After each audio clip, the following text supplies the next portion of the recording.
বন্ধুরা আমার, তুমি তোমার মা বাবার খেদমত না করে তুমি পৃথিবীর মধ্যে যদি স্বাবলম্বী হতে চাও, আল্লাহর কসম করে বলি তুমি জীবনে কখনো এস্টাবলিশ হতে পারবে না, কখনোই পারবে না। তোমার মা বাবা জীবিত আছে, বৃদ্ধ হয়ে গেছে, তুমি তাকে এখন পছন্দ হয় না, তার কথা এখন ভালো লাগে না, অথচ আল্লাহ রাসূল বলেন আল জান্নাতু তাহতা আকদামিল উম্মাহাত। আল্লাহ রাসূল বলেন, যেই মাকে তুমি অবজ্ঞা করতেছ, যেই মাকে তুমি লাথি মেরে ঘর থেকে তাড়িয়ে দিচ্ছ, তোমার সুন্দরী বধূর কারণে, স্ত্রীর কারণে তোমার মার কথা তোমার কাছে ভালো লাগে না। অথচ আল্লাহ রাসূল বলেন, قال رسول الله صلى الله عليه وسلم الجنة تحت أقدام الأمهات।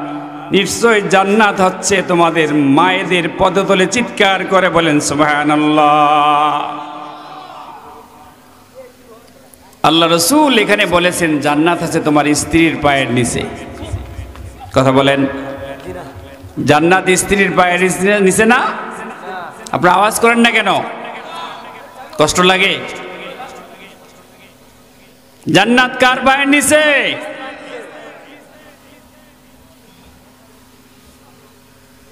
হাদিসের ভিতরে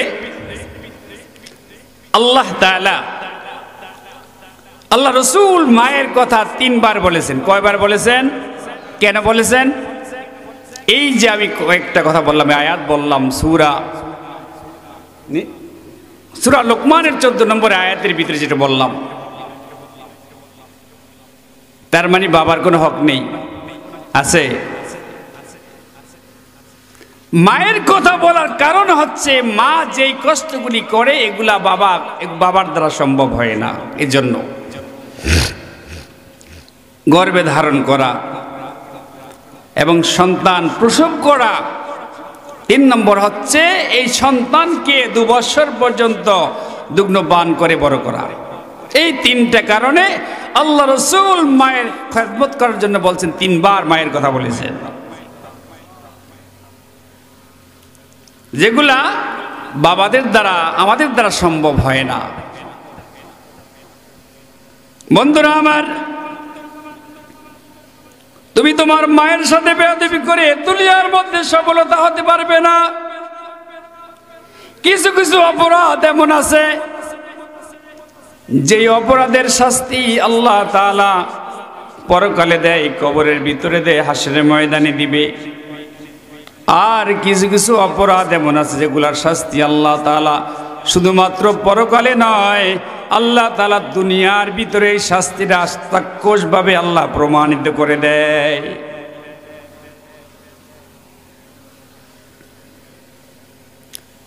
তুমি মা বাবাকে সহ্য করছো না,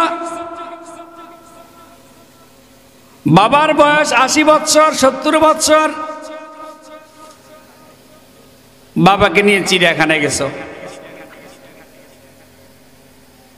তো 70-80 বছর হওয়া মানে বাবাটা এখন শিশু। এখন কি বাবা শিশু? চিড়িয়াখানার ভিতরে বানর দেখে বাবা বলতেছেন, বাবা বাবা এটা কি? এটা বানর। বাবা এটা কি? এটা বানর। 3 বার জিজ্ঞাসা, বাবা এটা কি? তোমার এটা বলছি এটা বানর। বাবা কিছু বলে নাই। সারাদিন চিড়িয়াখানায় ঘুরে সন্ধ্যাবেলায় যখন বাসায় গেছে, বাবা একটা ডায়েরি খুলছে। বাবা আব্দুল করিম একটু এদিকে আসো তো। আসছে। বাবা তোমার বয়স যখন 7 বছর তখন তোমাকে নিয়ে আমি একবার চিড়িয়াখানায় গিয়েছিলাম,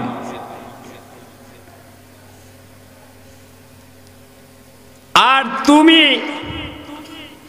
আমাকে ওই যে বানর লাফালাফি করে এই জায়গায় দাঁড়িয়ে আমাকে যেতে দাও না, বারবার জিজ্ঞেস করছো বাবা এটা কি? আমি বলেছিলাম বানর। বাবা এটা কি? বানর। এটা কি? বানর। একবার দুইবার নয়, আমি 30 বার তোমাকে একই প্রশ্নের জবাব আমি দিয়েছি।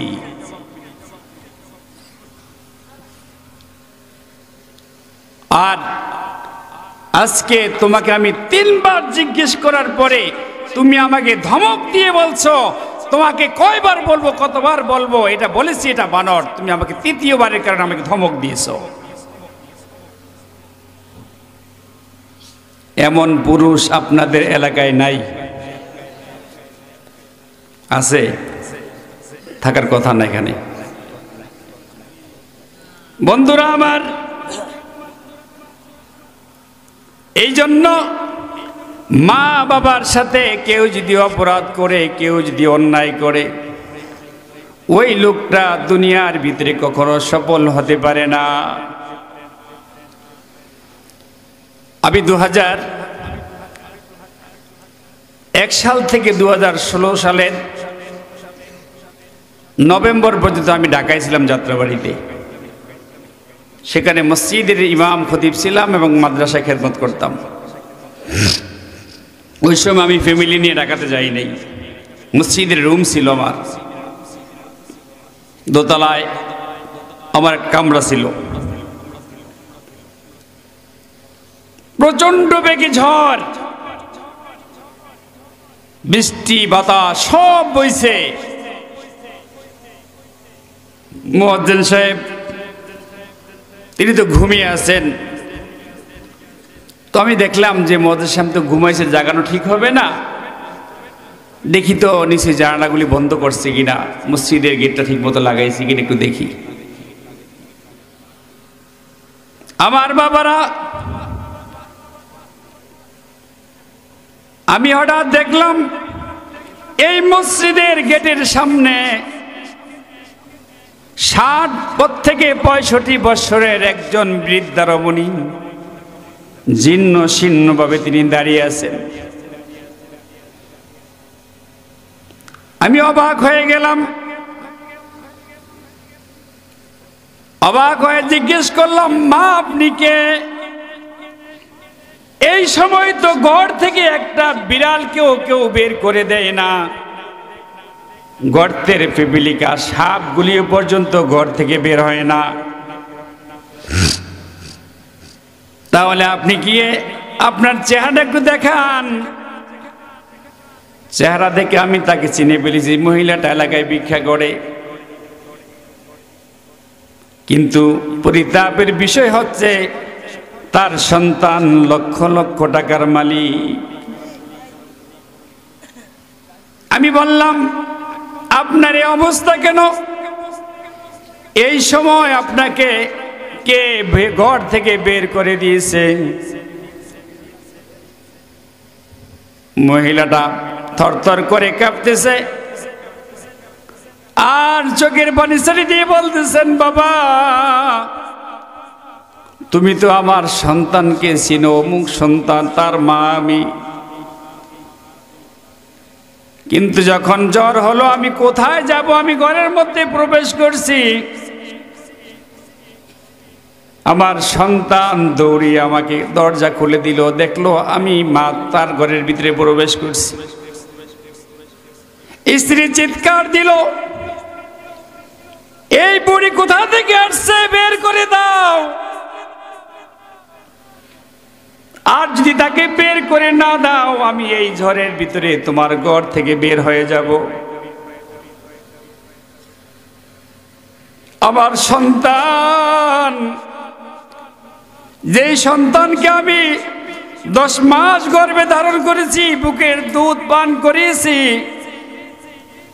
ওই সন্তান একটি বারের জন্য চিন্তা করলো না আমার মাটা এই বিপদের মধ্যে, এই ঝড় তুফানের ভিতরে কোথায় যাবে। একটি বারের জন্য চিন্তা করে নাই, আমাকে ধাক্কা দিয়ে ঘর থেকে বের করে দিছে।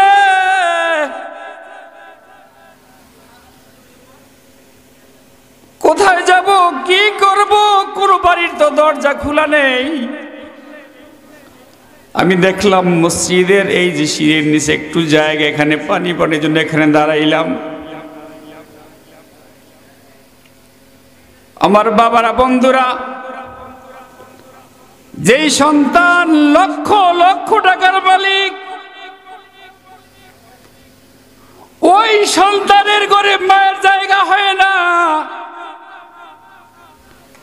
ওই সন্তান মাকে ঘর থেকে ধাক্কা মেরে বের করে দেয়।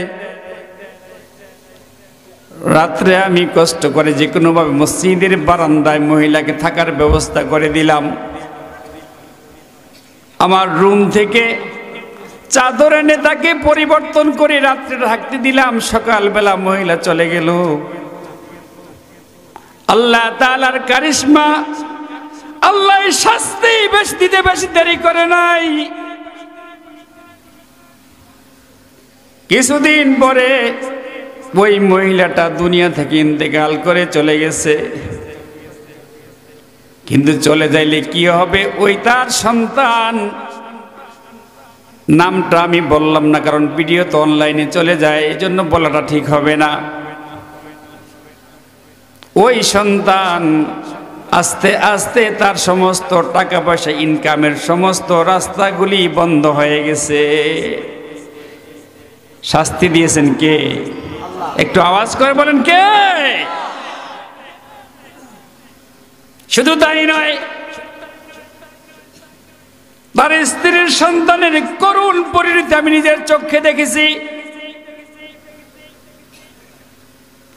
তার পরের মুখাপেক্ষি, পরের কাছে হাত পাতা এমন অবস্থা হয়েছে, সাধারণ টিন শেড ঘরেও বাড়া থাকার সুযোগটুকুন আল্লাহ তাআলা দেয় নাই।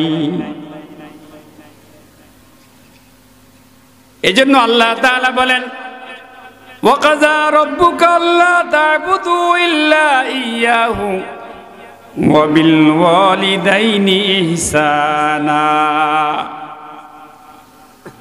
ওয়াকাযা রাব্বুকা, আল্লাহ তাআলার সিদ্ধান্ত হচ্ছে এটা, ওয়াকাযা রাব্বুকা আল্লা তা'বুদু ইল্লা ইয়্যা, আল্লাহ ছাড়া কারো ইবাদত করা যাবে না, আল্লাহ তাআলা ছাড়া করা যাবে না। ইবাদতের একমাত্র মালিক কে? আওয়াজ করে বলেন কে?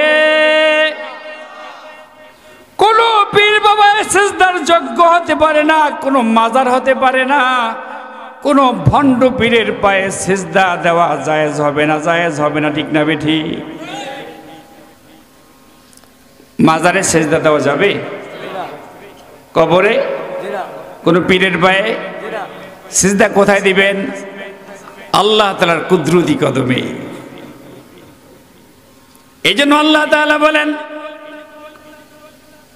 আল্লাহ তাআলার সিদ্ধান্ত হচ্ছে এটা, লা তা'বুদু ইল্লা ইয়্যা, আমি আল্লাহ ছাড়া কারো কোনো দাসত্ব করা যাবে না।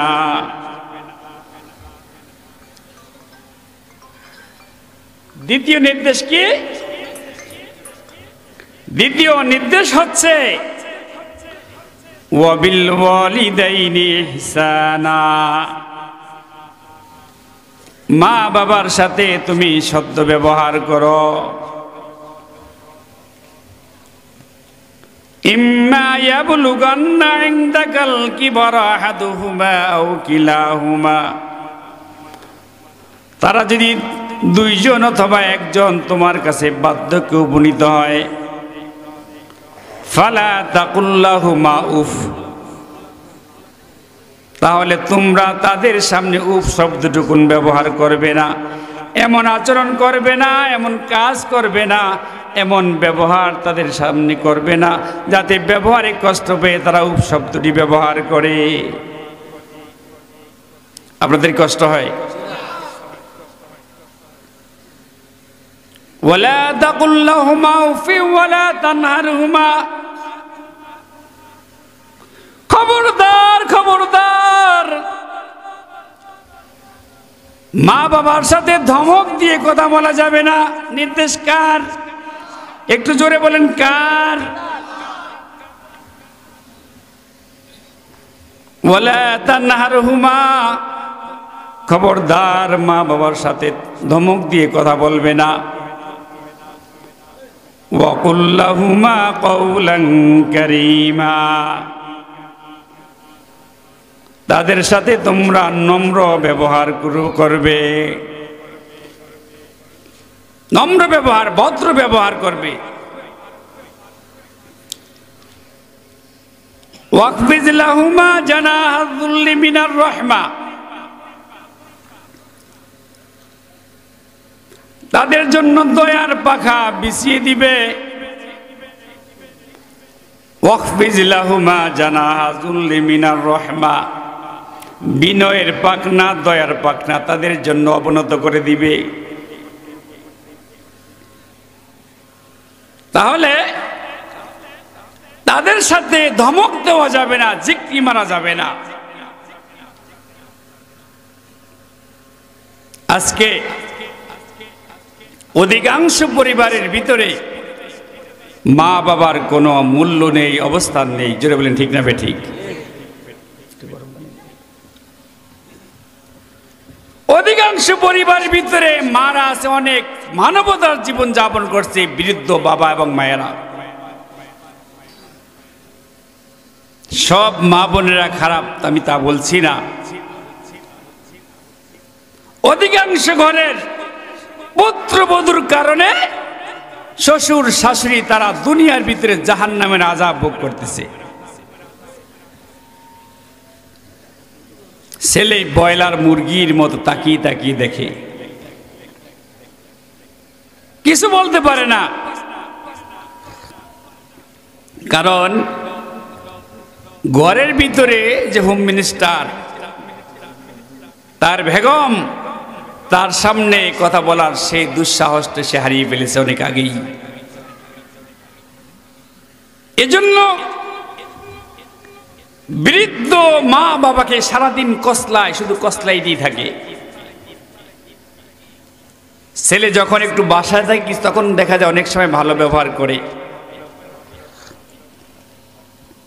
আবার যখন চলে যায় তাদের উপরে অমানসিক নির্যাতন শুরু হয়। আবার বলে যদি ছেলের কাছে বলে দাও তাহলে খবর আছে। কি এমন হয় না বন্ধুরা আমার? এই মা বাবা তোমার জান্নাত অথবা জাহান্নাম। তোমার স্ত্রীকে বলতেছে, আরে বোন, তুমি আমার বোন, তুমি তো একদিন শাশুড়ি হবে, তুমি তো একদিন শ্বশুর হবে। আজকে তোমার শ্বশুর শাশুড়ির সাথে যে আচরণটা তুমি করছো,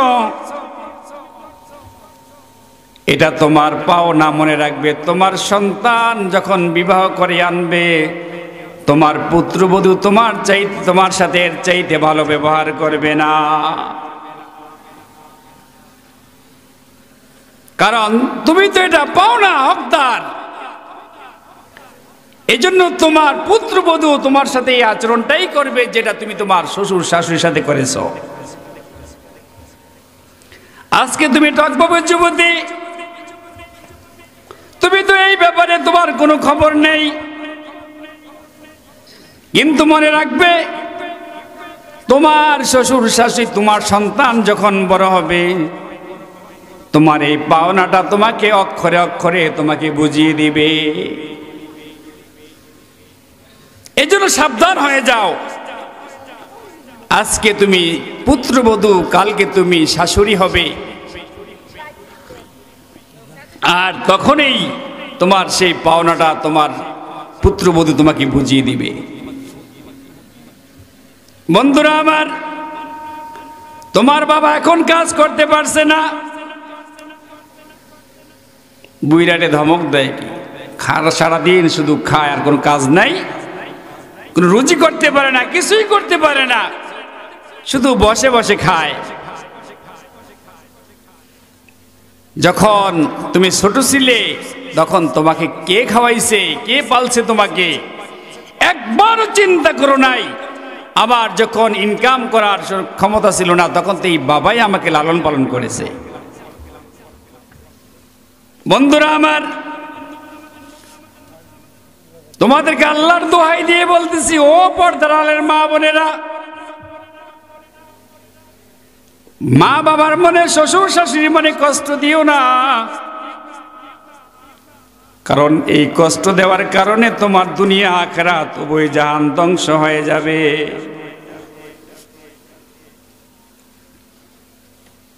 রুবেল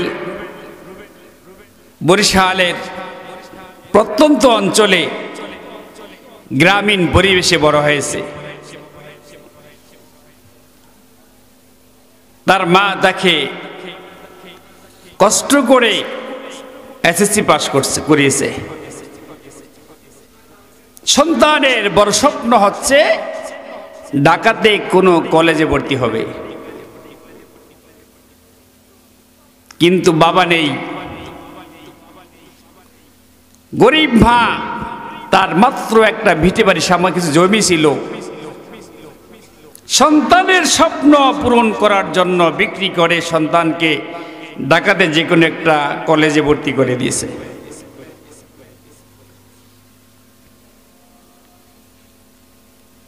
মা বাড়িতে কাজ করে, মানুষের বাড়িতে কাজ করে, মা সন্তান এবং মা মিলে ছোট্ট একটা ঘরের মধ্যে বসবাস করে থাকে। আর রুবেল প্রতিদিন কলেজে যায়, কোনোদিন খেয়ে যায় অথবা নিয়ে যায়। ইতিমধ্যে রুবেলের কলেজের ভিতরে অনেক বন্ধু বান্ধবের সাথে সম্পর্ক হয়ে গেছে। সে মাকে বলছেন, ও মা, তোমাকে আমি একটা কথা বলে দেই, এটা তো আমাদের সেই বরিশালের সেই গ্রাম নয়, এটা হচ্ছে ঢাকার শহর, এখানে তো আমার অনেক বন্ধু বান্ধব হয়েছে, তোমাকে বলে দেই কোনো দিন এই কলেজের বারান্দায় তুমি আসবে না, কারণ তোমাকে যদি আমার বন্ধু বান্ধব দেখে তাহলে আমার প্রেস্টিজ হ্যাম্পার হয়ে যাবে। ঠিক আছে, মা কি করবে আর। একদিন রুবেল নাস্তা না খেয়ে কলেজের দিকে চলে গেছে। মা জরুরির বোনটা কেঁদে উঠছে। সন্তানের এই যে সকালবেলা না খাওয়াটা মা জরুরি এটাও পছন্দ করতে পারে নাই, সহ্য করতে পারে নাই। মা দেরি না করে সন্তানের ভালোবাসায় সকালের নাস্তাটা একটা প্লেটের মধ্যে করে, গ্রামীণ পরিবেশে যেভাবে বিলের মধ্যে খাবার নিয়ে যায় ওইভাবে কাপড় দিয়ে পেঁচিয়ে এই রুবেলের মা এই প্লেটটাকে তার কলেজের কাছে নিয়ে গেল। সবাইকে জিজ্ঞেস করতেছে, রুবেলকে চিনুনি, রুবেলকে ডাক দাও। এক সন্তান বলতেছে, ও রুবেল, তোমার মা তোমার কি খুঁজতেছে, তোমার মা কাছে একটু যাও। রুবেল যখন দেখলো তার মা কাপড়ে পেঁচিয়ে তার জন্য খাবার নিয়ে আসলো, সন্তানরা কলেজের বন্ধুরা জিজ্ঞেস করতেছে, ও ভাই বন্ধু, এটা তোমার কে? রুবেল জবাব দেয়, এটা সার্ভেন্ট, এটা হচ্ছে আমাদের কাজের মহিলা। জোরে বলেন নাউজুবিল্লাহ। যেই মা সব ত্যাগ করে সন্তানকে মানুষ করার জন্য গ্রাম্য পরিবেশ ছেড়ে শহরে বসবাস করতেছে, মানুষের বাড়িতে কাজ করে, জিয়ের কাজ করে সন্তানকে কলেজের খরচ দিতেছে, ওই মার কাছে আজকে ওই সন্তানের কাছে মা কাজের লোক পরিণত হয়েছে।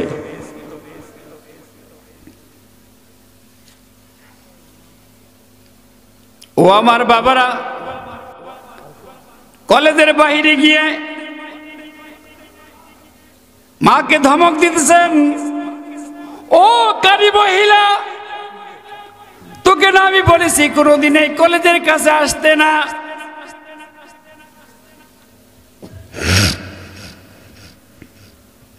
তোকে না বলছি কলেজের কাছে আসতে না। রুবেলের মা ধমক খেয়ে তার বাসার দিকে চলে গেছে। এখন আর রুবেল আর বাড়িতে যায় না, কারণ তার মায়ের যে অবস্থা এটা বন্ধু বান্ধবের সামনে প্রকাশ করার মতো নয়।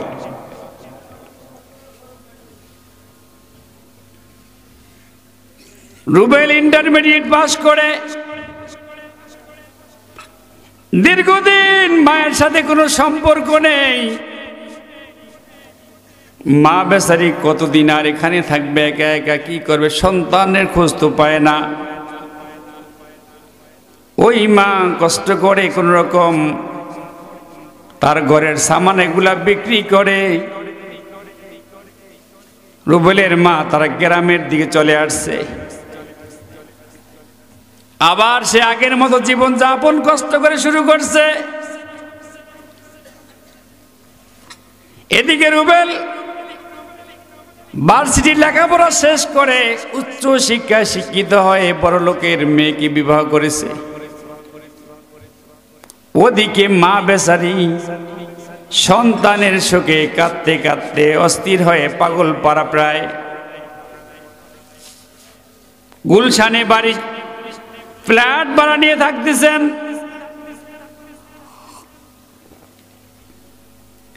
একদিন তাদের পাড়া প্রতিবেশী এক লোক বলতেছেন, ও বুড়ি তুমি এখানে এত কষ্ট করতেছ, অথচ তোমার সন্তান গুলশানের ভিতরে বিশাল বিলাসবহুল ফ্ল্যাট নিয়ে সেখানে বসবাস করছে। এত কষ্ট দেওয়ার পরেও মা সন্তানকে দেখার জন্য পাগল প্রায় হয়ে বলতেছেন, আরে বাবা কোথায় রুবেল কোন জায়গায় থাকে, তার ঠিকানাটা একটু আমাকে দেখে দাও, আমি একবার হলেও আমি আমার সন্তানের চেহারাটা আমি একটু দেখি। ওই লোকটা ঠিকানা লিখে দিল। সদরঘাট থেকে ওই ঠিকানা অনুযায়ী কষ্ট করে যাইতে যাইতে ওই বাড়ির ঠিকানা পেয়ে গেল। এরপরে বাড়ির সামনে তো দারোয়ান বসা আছে। আপনি উঠবেন না, কে উঠবেন না, ওখানে গেছে মুরব্বীরা দেখবে, বসেন আপনারা। আপনি এখানে সরে যান, এখানে কারা আলোচনা শুনবেন না, শুনতেও দিবেন না, আপনারা বসেন, কে উঠবেন না। কি পরিবেশটা নষ্ট করতেছে এরা কারা?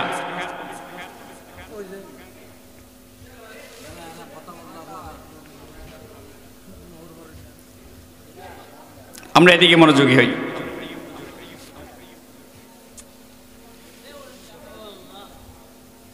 কি শেষ করে দিব?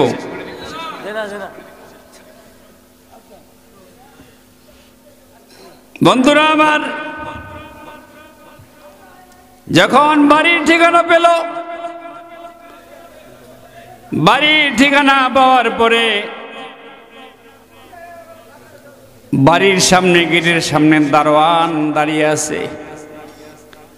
বলতেছেন, ও ফকিন্নি কোথায় যাও? এই বাড়ির নির্দেশ হচ্ছে, মালিকের নির্দেশ হচ্ছে, সপ্তাহে শুক্রবার ব্যতীত এই বাড়িতে কোনো ফকির প্রবেশ করতে পারে না। রুবেলের মা বলতেছেন, আরে তুমি কাকে ফকির বলছো? আমি তো এই বাড়ির মালিকের মা।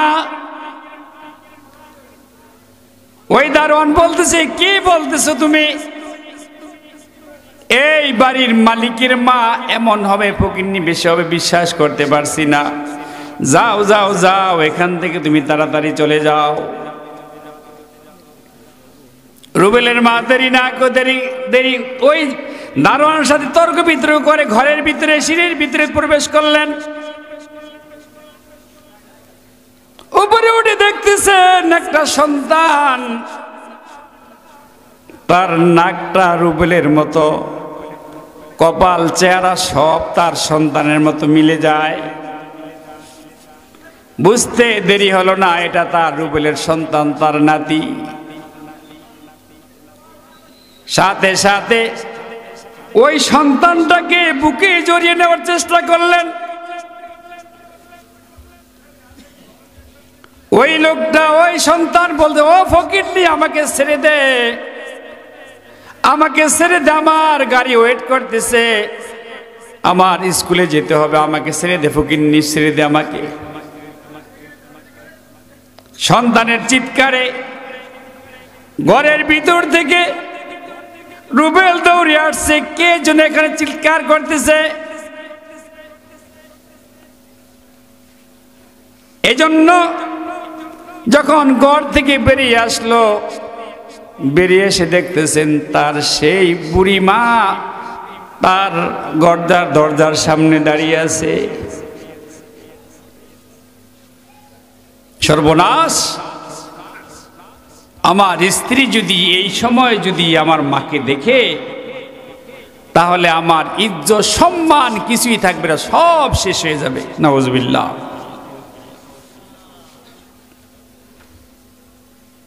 কি করবে? সন্তানকে ঘরের ভিতরে ফেলে দিয়ে বলতেছেন, ও বুড়ি, তোকে না বলছি কোনোদিন আমার বাড়ির আশেপাশে আসতে না? শুধু এই কথা বললেই ক্ষান্ত হয় নাই, বলতেছেন, বাবা কত কষ্টে আছি তোমাকে না পেয়ে, তোমাকে দেখার জন্য আমার প্রাণটা ছটফট করতেছে, অন্য লোকের মাধ্যমে তোমার ঠিকানা সংগ্রহ করে তোমার কাছে আসছি। ও বাবা, খাওয়ার জন্য আসি নাই, থাকার জন্য আসি নাই, শুধুমাত্র তোমাকে দেখার জন্য আসছি। কিন্তু সন্তান পাথর হয়ে গেছে, তার দিলের ভিতরে এক ফোঁটাও মায়া হয় নাই। মা সেখানে দাঁড়িয়ে আছে, এটা সে সহ্য করতে পারে নাই। মুহূর্তের মধ্যে মা যেহেতু যাইতেছেন, এই জন্য লাথি মেরে, বুকের মধ্যে লাথি মেরে সিঁড়ির মধ্যে ফেলে দিয়ে মাকে এখান থেকে তাড়িয়ে দিছে।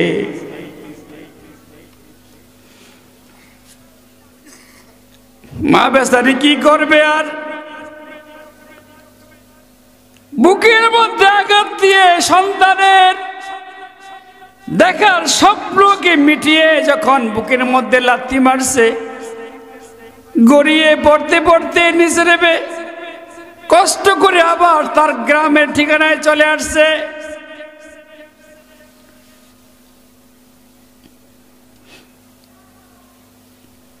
এমন সময় মহিলা শোকে খেয়ে না খেয়ে মানবতার জীবন যাপন করছে। আর যেই বুকে, যেই জায়গায় সন্তান তার মাকে লাথি মারছে, মাকে লাথি মারার পর তার ওই সন্তানের, ওই রুবেলের ওই জায়গার মধ্যে ব্যথা শুরু হয়ে গেছে।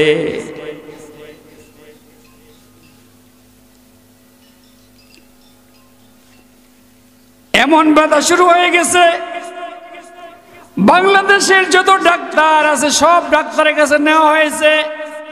রোগ দিছে কে? জোরে বলেন, কে দিয়েছে? চিকিৎসা করার মালিক কে? কিন্তু আল্লাহ তো চিকিৎসা করবে না।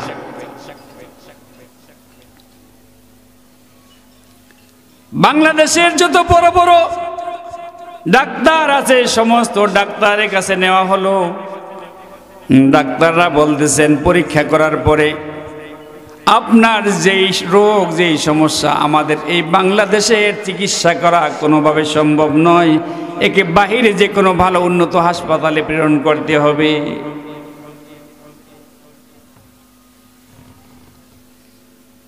আমার বাবারা, বয়েরা, আর কি করবে? তার সমস্ত সম্পদ, টাকা পয়সা যা ছিল এগুলা দিয়ে বাহিরের চিকিৎসা করার জন্য গেছে। যার বাড়িতে জায়গা জমি, চাকরির যে টাকা পয়সা যা ছিল সব কিছু এগুলা শেষ করে বাহিরে ডাক্তার বলতেছেন, আপনার যেই সমস্যা, এই সমস্যা আমাদের দ্বারা সমাধান করা কোনো সম্ভব হবে না। আল্লাহ বালা দিছেন, রোগ দিছেন, আর দুনিয়ার ডাক্তাররা চিকিৎসা করবে, এটা হতেই পারে না। বিদেশ থেকে নৈরাশ হয়ে চলে আসছে, তার যতটুক সহায় সম্পত্তি ছিল, টাকা পয়সা ছিল, সব শেষ করেছে। এখন যে ফ্ল্যাট ভাড়া দিবে সেই ক্ষমতাও তার নেই।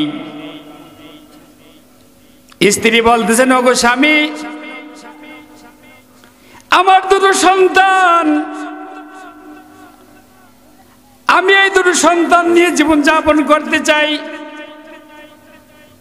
তোমার চাকরি গেল, সম্পদ গেল, অর্থ সব শেষ হয়ে গেছে, তোমার এই রোগের চিকিৎসা হওয়া সম্ভব নয়। সুতরাং আমার তো এখনো যৌবন জীবন শেষ হয় নাই, আমার সন্তানের ভবিষ্যৎ আছে। সুতরাং আমি তোমার সাথে এখানে থাকা কোনোভাবে আমার পক্ষে সম্ভব হবে না, আমার পক্ষে সম্ভব হবে না।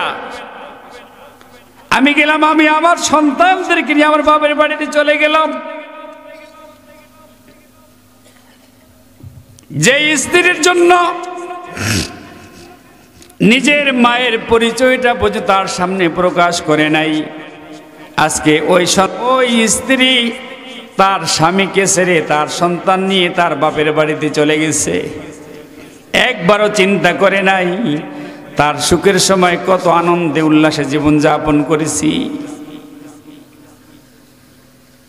এখন রুবেল কি করবে? এখানে কোনো জায়গায় দাঁড়ানোর জায়গা নেই, কোনো ঠাঁই নেই, খাবারের কোনো সুব্যবস্থা নেই। এবার মনে মনে ভাবলো, যেহেতু কোনো জায়গায় জায়গা নেই, তাহলে আমি আমার ওই অভাবী গরিব দুঃখী মায়ের কাছে আমি চলে যাই। নিরুপায় হয়ে সেই তার গ্রামের বাড়ির দিকে রওনা দিল। বাড়ির দিকে যাওয়ার পরে দেখতেছেন অনেক মানুষ তার বাড়ি তো চেনে না, অনেক দিন হলো ভুলে গেছে। খুঁজতে খুঁজতে দেখতেছেন যেই জায়গায় তার বাড়িটা সন্দেহ হয়েছে, এখানে অনেক মানুষের ভিড় জমে আছে, আর খাটের মধ্যে একটা লাশ পড়ে আছে। বাড়ির কাছে যাওয়ার পরে দেখতেছেন যেই মাকে সে লাথি মেরে তার সেই গুলশানের বাড়ি থেকে তাড়িয়ে দিয়েছে, ওই মার দুনিয়ার মধ্যে নেই। এলাকার মানুষগুলি বলতেছেন, ও রুবেল, আসছো তো তুমি তোমার মাকে দেখার জন্য, যেই মাকে দেখার জন্য আসছো ওই মাকে আর দেখা হবে না, তোমার মা দুনিয়ার জগৎ ছেড়ে পরপারে আল্লাহর দরবারে চলে গেছে। তবে তোমার জন্য একটা চিঠি লিখে গেছে, তোমার জন্য চিঠি লিখছে। ওই মা চিঠি লিখছেন, রুবেল, কলেজের ভিতরে তুমি আমাকে কানি বলেছ,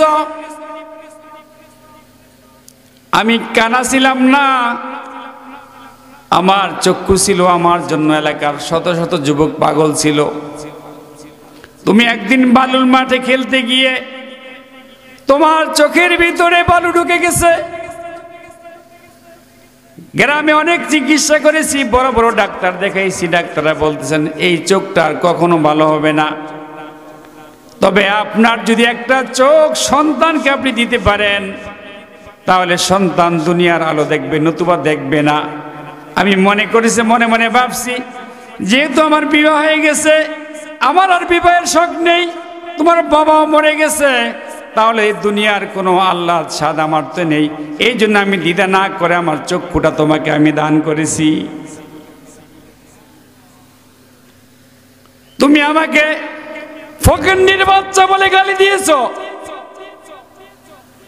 ও রুবেল, আমি তো ফকিন্নি ছিলাম না, আমার যে জায়গা জমিগুলি ছিল ওই সব জায়গা জমিগুলি বিক্রি করে তোমাকে কলেজের খরচ তোমার যোগান দিয়েছি। আমি কুষ্টি ছিলাম না, শুধুমাত্র তোমার জন্য মানুষের বাড়িতে কাজ করার জন্য, কাজ করতে করতে খেয়ে না খেয়ে আজকে আমার চেহারাটার রং পরিবর্তন হয়ে গেছে।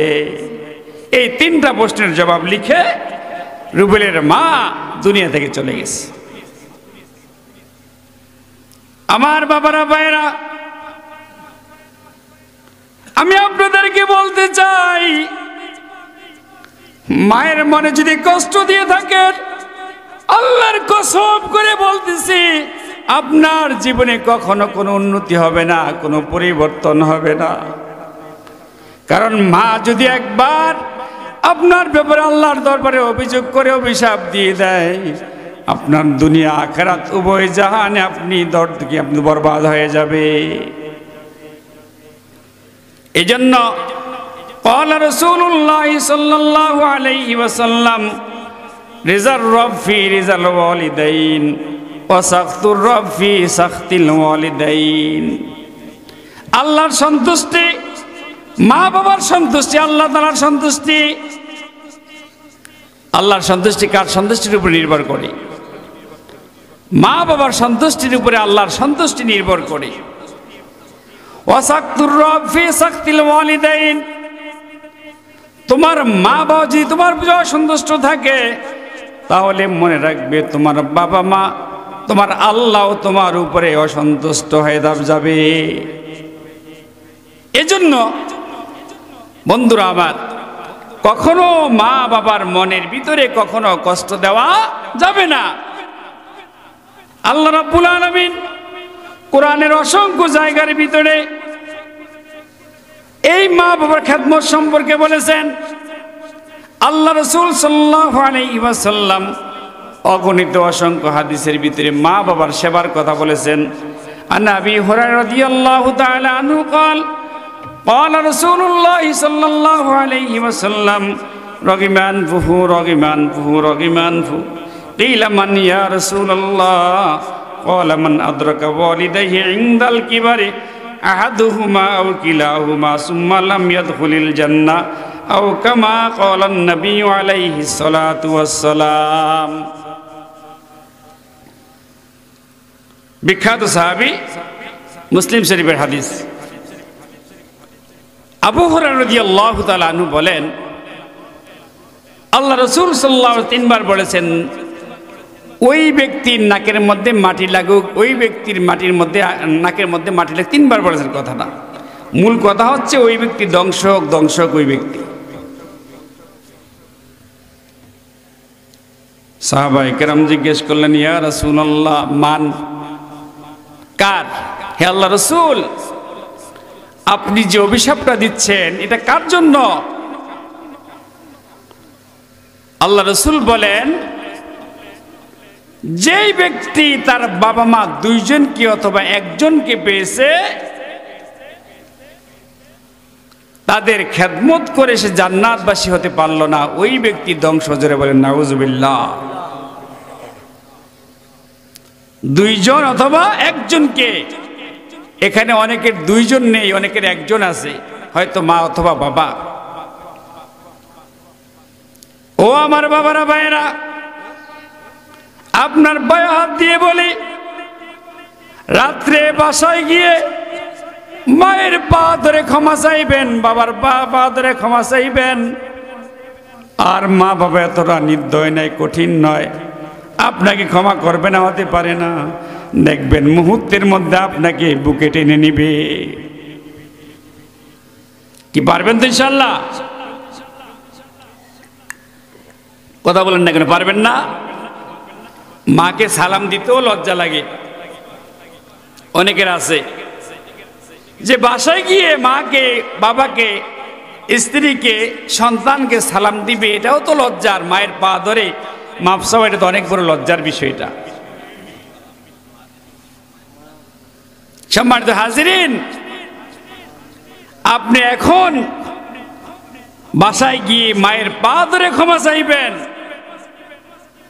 মুহূর্তের মধ্যে আপনার মা আপনাকে বুকের মধ্যে টেনে নিবে, তার মনের ভিতরে আর কিছুই থাকবে না।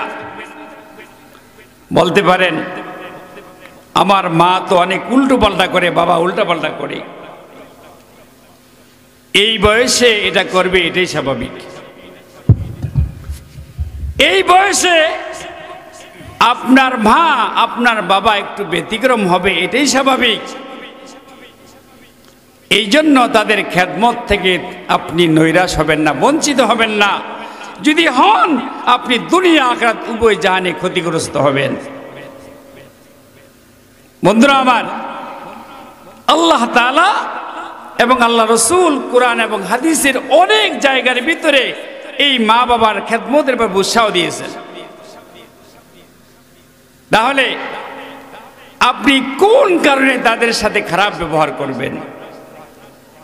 অনেক ঘরে এমন আছে, ছেলে আলাদা থাকতেছে আর মা বাবাকে একটা জীর্ণ শীর্ণ ঘরের মধ্যে রাখছে।